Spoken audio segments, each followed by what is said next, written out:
ওগো আল্লাহ, ওগো মালিক, তুমি ছাড়া তো আমাদের আর কেউ নাই, তুমি ছাড়া তো আমার আর কেউ নাই। আল্লাহ গো, তুমি যদি মাফ না করো কে আমাকে মাফ করবে?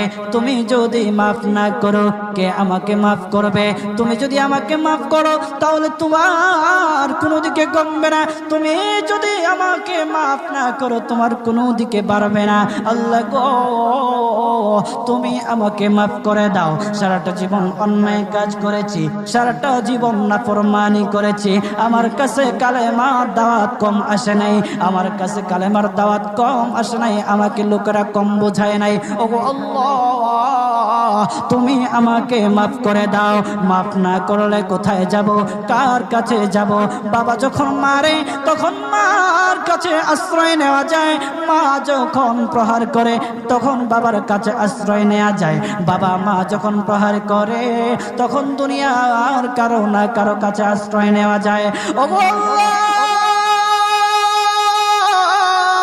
ওগো মালিক, তুমি যদি আমাকে মারো, তুমি যদি আমাকে আযাব দাও, ওগো আল্লাহ, কার কাছে যাব, কার কাছে গিয়া মাফ চাইবো? ওগো আল্লাহ, মেহেরবানি করে মাফ করে দাও। এইরকম কান্না করতেছে, কান্না করতেছে, চোখের পানি তার এমন ভাবে পড়তেছে, দাড়ি ভিজতেছে, দাড়ি ভিজে জমিনের মধ্যে চোখের পানি পড়তেছে, কান্না করতেছে। বান্দাটা কান্না করতে করতে করতে করতে আমার আল্লাহর কাছে এমন গ্রহণযোগ্যতা অর্জন করেছে, মহান আল্লাহ রব্বুল আলামিন তার ডাকে সাড়া দিয়া তার জিন্দেগির সব গুনাহ মাফ করে দিয়েছে।